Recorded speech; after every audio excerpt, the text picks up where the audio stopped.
ઉજવાયો। 25,000થી વધુ હરિભક્તોએ શાકોત્સવના પ્રસાદનો લાભ લીધો। શ્રી સ્વામિનારાયણ સંપ્રદાયના તીર્થધામ વડતાલ ખાતે મહાસુદ પૂનમને બુધવારના રોજ દિવ્ય શાકોત્સવ ધામધૂમપૂર્વક ઉજવાયો હતો, જેમાં 25,000થી વધુ હરિભક્તોએ શાકોત્સવનો પ્રયાસ ગ્રહણ કરી ધન્યતા અનુભવી હતી।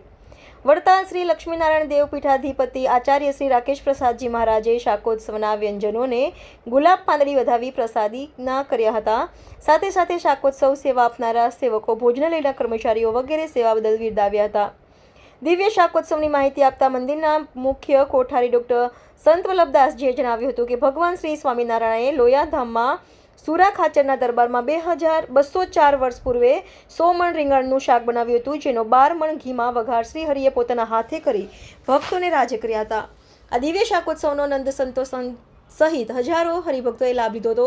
શાકોત્સવમાં વપરાયેલ સામગ્રી: ગુલાબી રીંગણ 2500 કિલો, બાજરીના રોટલા 1500 કિલો, ચૂરમાના લાડુ 1000 કિલો, ડ્રાયફ્રૂટ 150 કિલો, વઘારેલી ખીચડી 2000 કિલો, ઘઉંની રોટલી 300 કિલો, આથેલા મરચાં 200 કિલો, તાજી છાશ 3500 લીટર, ગોળ 400 કિલો, ખાંડ 300 કિલો, ઘી 350 કિલો, તેલ 800 કિલો, પાપડી 300 કિલો, વિવિધ પ્રકારના મસાલા 1000 કિલો, વિવિધ પ્રકારના શાકભાજી, સુરત, ચરોતર, કાનમના 100 ઉપરાંત ગામડાઓના 12000 હરિભક્તો ઉપરાંત વલેટવા, જોળ, સંજાયા, નરસંડા મહેલાઓના 500 ઉપરાંત મહિલાઓ દ્વારા રોટલાની સેવા કરવામાં આવી હતી।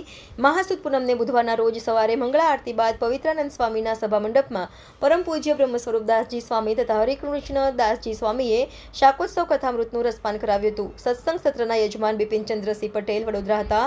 સમગ્ર શાકોત્સવની વ્યવસ્થા શ્યામ વલ્લભ સ્વામીએ સંભાળી હતી।